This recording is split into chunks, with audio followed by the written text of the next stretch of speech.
예수님의 살림, 이런 주제를 가지고 말씀을 드리겠습니다. 기독교의 핵심은 땅 위에 있는 아담의 후손, 범죄하고 죄짓고 악한 삶을 살다가 멸망할 사람을 건지는 것, 살리는 것이 기독교의 목적입니다. 그래서 실제 보면은 세상 속의 폐인들, 말하자면 죄만 짓고 하나님 곁을 떠나고 온갖 악행을 다하던 사람들이 어느 날 마음에 어떤 동요를 얻어서 혹은 누구에게 전도를 받아서 교회에 와서 그 사람이 변화되어지고 새 사람이 되어지는, 이것은 어쩌면 기독교의 축소판과 같이 이 땅 위에 있는 모든 인생이 하나님 앞에 돌아오면 바뀌어지고 변화되어지고, 깡패도 도적놈도 논팽이도 어떤 사람이든지 하나님 앞에 와서 바뀌어지고 변화되어지고 사는 것이 기독교의 목적입니다. 정직하고 깨끗한 사람이면 영원한 세계를 바라보며 더 이상은 범죄의 자리에 들어가지 않는 것이요, 악하게 살고 이상한 삶을 살던 사람은 돌아와서 하나님 앞에서 이제는 그의 삶을 하나님께 맡기고 아름다운 삶을 사는 것이 기독교의 본질이라, 이렇게 할 수 있습니다. 한마디로 말하면 예수님은 땅 위에 오신 목적이 살리러 오신 것이고, 이 땅 위에 있는 모든 인생의 죄를 홀로 다 담당하셔서 그 죄를 다 갚아 주심으로 우리를 살리는 것이 주님의 목적이셨습니다. 천주교나 또 알메니안주의 교단에서는 사순절이라 해서 예수님이 십자가에 죽으시고 부활하시기 곧까지 뒤로 계산해서 40일 동안을 고난의 기간으로 삼습니다. 그래서 많이 기도하고 금식하고 철야하고 이렇게 합니다. 근데 저는 우리 총회에서 제대로 하고 있다고 봅니다. 이것은 방법이 아닙니다. 우리가 가정적으로 따질 때 어머님을, 아버님을 모시고 있다가 돌아가셨습니다. 돌아가시고 난 다음에 밥도 안 먹고 통곡하고 울고 잠도 안 자고 이렇게 한다고 해가지고 어떤 의미가 있을까요? 돌아가신 분한테 어떤 덕이 될까요? 내게 어떤 공덕이 올까요? 아닙니다. 살아 계실 때, 땅 위에 계시는 동안에 최선을 다해서 섬겨야 되고, 돌아가시고 나면 이제는 우리 어머니, 아버지 예수 잘 믿고 천국 가셨으니까 오히려 하나님 앞에 감사하면서 찬양해야 됩니다. 그때 가지고 이거는 아주 잘못된 패단입니다. 기독교도 이 순환주간 사순절 하면서 그때 하는 게, 그거는 바람직하지 않습니다. 평상시에 예수를 믿으면 평상시에 잘 믿고 믿음으로 살고, 언제든지 참 그리스도인으로서 남들에게 피해를 주지 않고, 내가 이 땅 위에 있더라고 나로 인해서 세상이 좀 더 좋아져야 된다는 에브라함 링컨의 그 가지고 있던 마음 자세처럼 나로 인해서 다른 사람들이 더 좋아지는, 나로 인해서 내가 희생함으로 남들이 더 혜택을 보는 이런 마음을 가지고 사는 것이 바로 그리스도인의 삶인 것입니다. 그래서 잘 사는 사람에게는 사실상 하나님의 고난주간이 은혜의 주간이지, 그렇게 밥 안 먹고 금식하고 이렇게 하는 기간은 아닌 것입니다. 그래서 우리 총회에서는 이것을 명확히 알았던 것 같아요. 그래서 83회 총회에서 고난주간 사순절 지키는 것은, 이것은 로마 캐톨릭 천주교의 잔재지, 이거는 성경의 방법은 아니다, 그렇게 했고, 84회 총회에서는 아예 사순절 하지 말라고 금지를 내렸어요. 그래서 우리는 예수 잘 믿고 오히려 부활주일을 늘 맞이하는 이런 마음을 가져야 됩니다. 예수님은 이 땅에 오신 목적이 많은 일들을 하셨죠. 병든 사람을 고치시고 귀신 들린 사람 내쫓고 귀신을 내쫓고 이방인 땅에도 가서 저들에게 생명의 복음을 주시고 또 예수님은 그들에게 하늘의 영원한 세계를 알려주신 분이십니다. 예수님께서 이 땅 위에 오셔서 그야말로 33년의 삶을 사시는 가운데 공생의 3년 6개월 정도를 사셨는데 이 삶 속에는 주님은 주님의 말씀을 주님의 행위를 보면 가는 데마다 살리는 일을 하셨습니다. 어디에 가든지 간에 병든 사람을 고치고 가난하고 힘들고 어려운 사람들을 위로하시고 오병이어로 5천 군중을 먹이시고 이것은 살리는 역사를 하셨다 이렇게 할 수 있습니다. 예수님께서는 한 번도 병든 사람 그냥 돌려보내지 않으시고 죽은 자 그냥 잘 죽었다고 장례 지내는데 줄에 서 주지 않았습니다. 주님은 다 살리는 역할을 하신 겁니다. 그래서 오늘 말씀에도 보면 예수님은 나는 선한 목자라 나는 양을 위하여 목숨을 버린다. 나는 선한 목자라 선한 목자는 양들을 위하여서 목숨을 버리거니와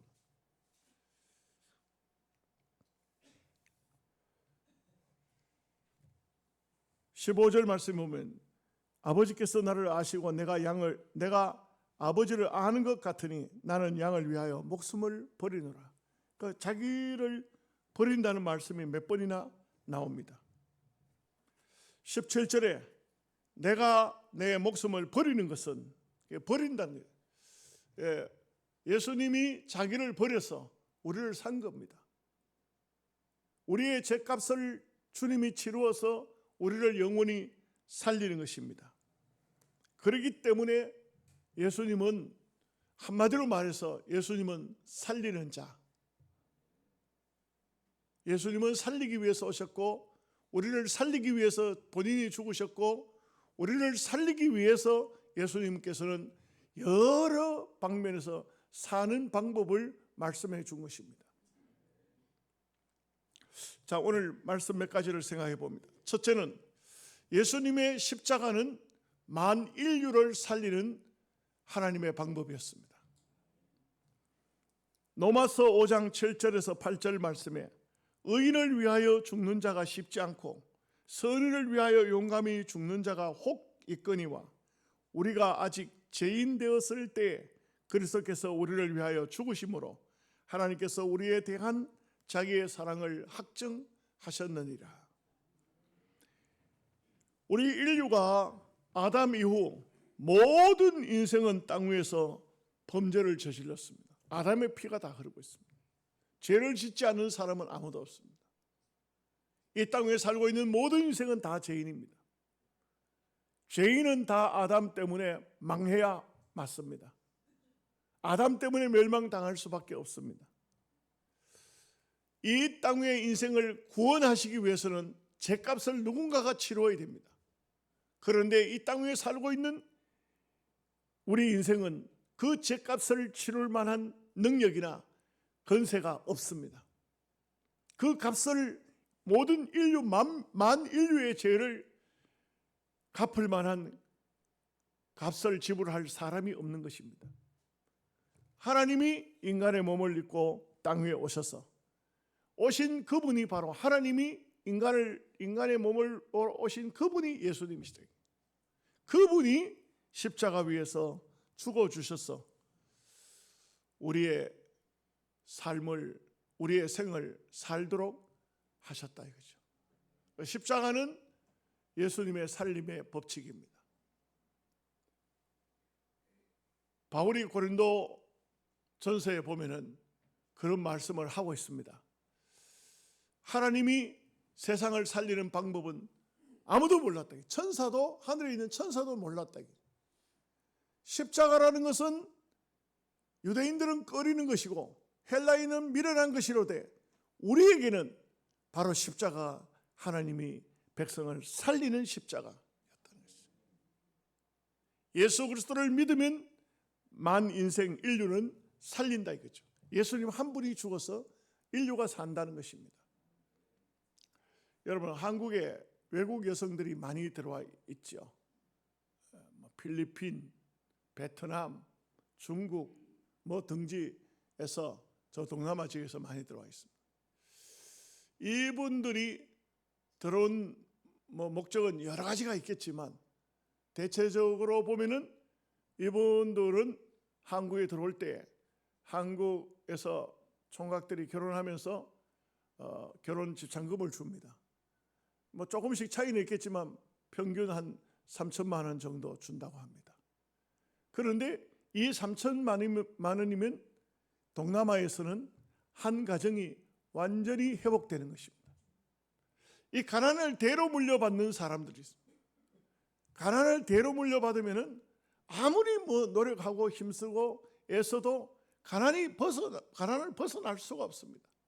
그 가난이 벗어날 수 없으니까 주로 큰 딸들이 내가 한국으로 시집 가겠습니다 해서 한국으로 시집 오면서 지참금을 받으면 그것을 그 가정 속에 주면은 이제는 그 가정이 행편이 완전히 달라져 버리는 겁니다. 다시 말하면 내가 희생해서 한 가정을 살리는 겁니다. 어쩌면은 본인들은 그걸 잘 모르지만 우리가 예적으로 비유를 해보면은 그분들이 한국으로 시집 옴으로써 자기들 가족 식구를 동생들이고 어머니고 아버지고 다 살리는 역할을 하는 거예요. 비유하자면 그렇다 이 말이죠. 예수님이 이 땅 위에 오셔서 우리를 위해서 십자가를 져주신 것은 예수님이 십자가를 지심으로 말미암아 온 인류는 다 산 것입니다. 우리가 다 살았어요. 얼마나 감사한 것입니까? 요한일서 4장 9절에서 10절 말씀에 하나님의 사랑이 우리에게 이렇게 나타난 바 되었으니 하나님이 자기의 독생자를 세상에 보내심은 저로 말미암아 우리를 살리려 하심이라. 사랑은 여기 있으니 우리가 하나님을 사랑한 것이 아니요 오직 하나님이 우리를 사랑하사 우리 죄를 위하여 화목제로 그 아들을 보내셨음이니라. 예수 그리스도가 즉 하나님이 인간의 몸을 입고 이 땅 위에 오셔서 우리를 위해서 십자가 위에 죽어주심으로 우리를 영원한 죄에서 살려낸 이거야말로 주님의 십자가는 바로 우리의 살림이다 이렇게 볼 수가 있는 것입니다. 두 번째는 예수님의 살림은 하나님의 아가페 사랑을 보여주고 있습니다. 여러분, 사랑은 네 가지라 했죠. 젊은 청춘 남녀가 사랑하는 것은 에로스 사랑이라 합니다.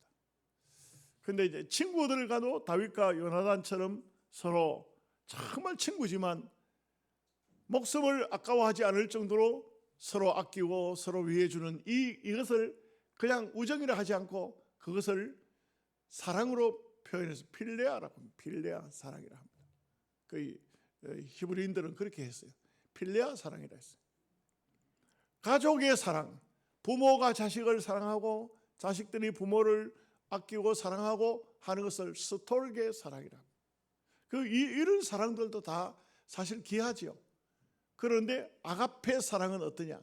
아무 조건 없이 자기를 주어서 남을 살리는 거예요. 내하고 아무 상관이 없어. 오히려 내하고 그 사람하고 원수지간이고 죄인이 되었는데 내가 죄인인데 불구하고 하나님께서는 인간의 몸을 입고 오셔서 우리를 위해서 십자가 위에서 몸을 버려 죽어주신 것은 바로 이 아가페 사랑이에요. 아무 조건 없이 우리에게 베풀어 준 그 사랑이 바로 아가페 사랑이라 했죠. 이 세상의 사랑은 아무리 귀한 사랑일지라도 영원한 사랑은 없습니다. 보면은 이런저런 일로 아무리 남녀 간의 사랑도 가족을 이루고 있다가도 문제가 생기기도 하고 어떤 집에는 로또 복권 당첨됐다고 그만 이혼하기도 하고 뭐 별 일들이 다 벌어집니다. 친구 간의 사랑도 역사적으로 보면 뭐 시자도 브루터스느냐, 브루터스는 정말 시자에게 있어서 친구요 자식같이 했던 사람이지만 그 브루터스가 시자의 옆구리에 칼을 가지고 찌를 때에 시자가 마지막 남긴 말은 브루터스 너냐? 이렇게 인간은 배신할 수 있습니다. 가족들 간에도 배신이 생기지 않습니까? 그것은 이 땅 위의 인생의 삶에 있어서 어쩔 수 없는 모습인 것 같아요. 우리 그리스도인들은 그렇게 해서는 안 되겠지만, 그러나 아가페 사랑은 주고 또 주는 사랑이요 무한정한 사랑입니다. 이 사랑은 변하지 않는 사랑입니다. 이거는 절대적인 사랑이기 때문에 이 아가페 사랑이 바로 인간들의 사랑은 아가페 사랑이 있을 수가 없어요. 언제 어떻게 될는지 알 수가 없어요. 우리가 삶을 살아보면, 한 생을 살아보면 그 사람이 그럴 수가 있냐? 그럴 수 있어요. 이게 인간이에요. 저 사람이 그럴 수가 있을까? 내가 믿었는데 그럴 수가 있을까? 그럴 수 있어요. 그게 인간이라니까. 그러나 하나님은 절대로 변하지 않으신 분이시죠. 절대로 변하지 않고, 그래서 하나님의 사랑은 알파와 오메가라. 이 말은 알파 헬라 말 첫 글자고 라틴 말 첫 글자고 그 다음에 오메가 마지막 글자라. 처음과 마지막이라. 오히려 처음과 마지막이라. 이게 그런 말을 하는 게 아니고, 오히려 신학적으로 말하면 영원부터 영원까지라. 어떤 기간이 정해져 있는 게, 어떤 끝이 있는 게 아니고 영원부터 영원한 것이 하나님의 사랑이라. 시편 100편 3절 말씀에 여호와가 우리 하나님이신 줄 너희는 알지어다. 그는 우리를 지으신 자시요 우리는 그의 것이니 그의 백성이요 그의 기르시는 양이로다. 철저히 우리 하나님은 우리의 목자시고 우리는 그의 양이라. 하나님께서는 우리를 끝까지 사랑하시되 끝까지 사랑하시는 분이 바로 하나님이시라는 것을 말씀하고 있습니다. 시편 127편 1절에서 2절 말씀에 여호와께서 집을 세우지 아니하시면 세우는 자의 수고가 헛되며 여호와께서 성을 지키지 아니하시면 파수꾼의 경성함이 허사로다. 너희가 일찍 일어나고 늦게 누우며 수고의 떡을 먹음이 헛되도다. 그래서 이 세상 주관자는 오직 하나님이시고 우리는 그분의 백성이고 그분의 양이고 그분이 모든 것을 조성하고 모든 것을 다스리시고 모든 것을 계획대로 이루고 계시는 분이 바로 하나님이시라 이거죠. 하나님, 우리는 실제로 우리가 가지고 있는 건 딱 한 가지밖에 없어요. 뭘까요? 믿음밖에 없어요. 우리가 뭘 하는 게 아니에요. 고난주간이라고 해서 우리 금식하고 뭐 철학하고 뭘 하고 뭐 대단히 다 소용이 없어요. 뭐 저 예루살렘 가면 뭐 지금쯤 뭐 희한한 일들이 많이 벌어져요. 어떤 사람들은 자기가 스스로 십자가에 못 박히는 사람도 있고 이래가지고 막 그 뭐 세계적인 뭐 어떤 이슈를 만들어내기도 하고 막 이렇게 합니다. 다 소용없는 거예요. 다 소용. 이미 그리스도께서 다 이루어 놓으셨고 우리는 믿으면 돼. 그걸 지금 우리가 행위로 무엇을 표현하려고 할 수가 없어요. 금식한다고 해서 무슨 하나님께 무슨 어떤 게 됩니까? 무슨 덕이 됩니까? 아무것도 아닙니다. 오직 우리는 하나님께서 이루어 놓으신 모든 것을 믿으면 되는 것입니다. 믿고 하나님께 주신 것을 받으면 되는 것입니다. 우리 하나님은 어떤 분이십니까? 하나님은 우리의 생과 사를, 우리의 먹을 것, 입을 것, 마실 것, 우리의 모든 것을 주관하시고 주시고 또 때가 되면 베푸시는 분이 하나님이신 것입니다. 무엇보다도 우리가 하나님을 잘 믿게 되면 가지는 것은 하나님의 사랑, 하나님의 은혜, 평안이 우리의 심령 속에 오게 됩니다. 그래서 하나님의 평강, 샬롬. 여러분, 권력을 가졌다고 평안이 오는 게 아닙니다. 물질을 가졌다고 평안이 오는 게 아닙니다. 세상을 가졌다고 평안이 오는 것이 아닙니다. 세상은 오면 올수록 불안할 수밖에 없습니다. 제가 책을 하나 읽어보니까 독일에서 가장 큰 부자는 카우센이라는 사람이었답니다. 이 사람이 아마 오래전인 것 같아요. 콘도를 15,000개 가지고 있었습니다. 콘도 15,000개. 그리고 빌딩은 수십 개의 빌딩이 있었답니다. 당시 은행 잔고가 4억 4천만 달러. 이건 뭐 어마어마한 돈을 가지고 있는 사람입니다. 근데 이분은 정신적인 스트레스를 받아가지고 병원을 다니더니 병원에서도 이 정신적인 스트레스를 고칠 수 없다는 것을 알자 그렇게 많은 재산을 가지고 있는 사람이 자살하고 말았어요. 아주 세계 희대의 사건이라고 할 수 있습니다. 물질, 돈, 세상의 명예, 건세 하지만 모든 것을 가져도 마음속에 하나님이 없으면, 하나님이 안 계시면 그 마음에 평안을 얻을 수가 없고, 하나님이 없으면 그 사람은 망할 수밖에 없습니다. 그래서 파스칼은 이렇게 말했어요. 파스칼은 하는 말이, 너희 마음 속에는 하나님이 계셔야 할 공간이 있다. 우리의 마음 속에는 하나님이 계셔야 할 공간이 있는데, 이 하나님이 계셔야 할 마음에 하나님이 없으면 세상을 다 집어넣어도 만족을 누리지 못한다. 어떤 것도 그 사람의 만족을 줄 수가 없다. 그 결국은 이런 사람은 마음의 병으로 말미암아서 모든 것을 다 가지고도 자살할 수밖에 없는 것입니다.